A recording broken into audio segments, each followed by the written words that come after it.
So Cheddarflow had a very large update over the summer, and one of the main features that they included was the ability to see bid side and below the bid trades. You can now filter up here. If you go in the filter category and scroll down, you can filter for bid and below the bid trades, as well as the normal above the ask and ask as they had before. So I would highly recommend that you have all four of these filters at least on during the day. I do. For the purpose of this video, I have only bid and below the bid highlighted, but you can also have above the ask and ask throughout the day. I personally like to keep those on, as well as either 500,000 plus orders or 1 million in this case. Again, for the purpose of the video, I wanted to show you some interesting prints and how you guys can identify prints like these in the future and basically what they mean. And the two prints that I'm interested in is one, this SPY print, and then two, this QQQ print. So I'm in historical flow here, the historical flow tab on Cheddarflow, and I saw that a couple sessions ago on September 26th, as you can see here on the date category, there was a $4 million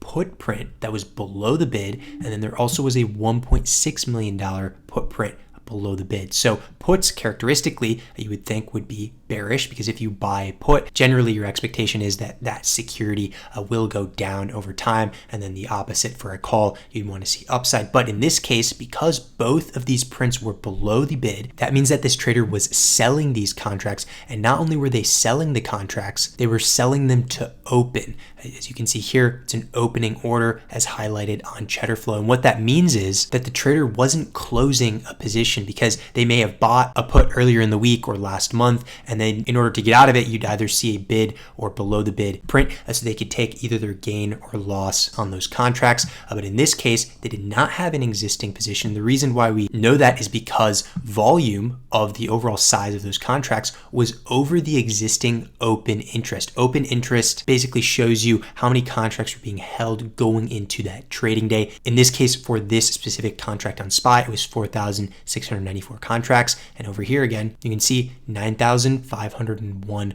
contracts were sold, which is more than the existing open interest. So it's not possible that they could have already had a position going into that day, and therefore it was likely sold to open. Same exact thing down here. We can see the volume, the overall size was over the open interest in this case as well. So both of these were opening orders. It was highlighted on Cheddarflow. Both of them are very unusual orders, just due to the fact that they have so much premium behind them. And basically what this trader or traders in this case are betting on is that SPY will stay above 406 by the expiration. This is just the basic explanation of how it works. They also could trade this too, but generally speaking, if they do want to collect premium by the expiration 11/17, they want SPY to stay over roughly 406, because that's the strike. As long as it remains over, then they can collect the premium, which in this case was $4.19 per contract. And by the way, $4.19 may not seem like a lot, but when you're selling 9,501 contracts, $4 million worth, that can be a lot in the end if you do end up collecting all the premium at the end of that. So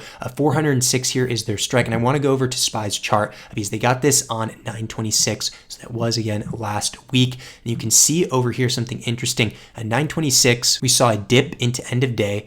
This ended up being followed by a rally the following day. Now we're down a little bit further. However, we're still within this range where the trader sold those contracts on both QQQ as well as SPY. Remember, they have until November's OPEX for price to stay above 406, and they can keep all of that premium. Or of course, if we did go up from here, they could sell it early as well. But again, they are betting, generally speaking, that we will stay above 406 by that November expiration. So in this case, this is a bullish bet on both SPY and QQQ, especially for the next month, mainly between October and going into November. They want to see a bottom form around the spot price that they did enter these ideally, or at the very least, a price can just consolidate around this range and they still can collect the premium. Because remember, as time goes on, theta is going to start impacting the price, or at least the premium of those contracts, which would be a benefit to them as well. So in this case, it's not necessarily as much of a directional trade. It's not like this trader is looking for a bounce from when they entered around 425. It's not like they're looking for a directional bounce to the upside immediately. They can have price stay within this range bound area. It can trade within 420 to 430 all the way until November. November, and they can profit by collecting the premium by that November OPEX. So that's the benefit in this case of selling puts. It's not as much of a directional bet for upside, but you can sell into it, especially in this case when volatility is high. We saw the VIX go over 20 today, for example. When volatility is higher, specifically the VIX, we see heightened premiums. So over here under the price, we see heightened premiums for contracts because market makers need to reduce their overall risk, something called implied volatility. The acronym is IV for that. Implied volatility increases.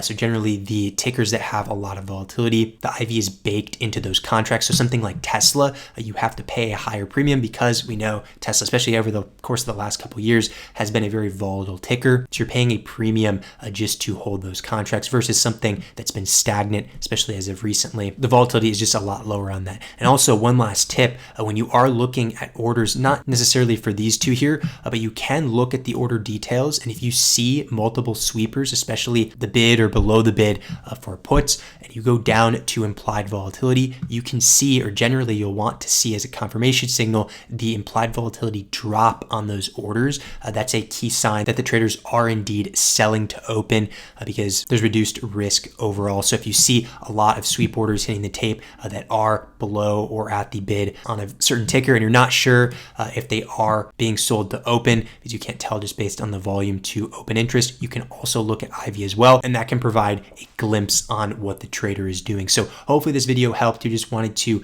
let you guys know a couple tips, especially because this is a relatively new update to the platform. And other than that, I will see you guys next time.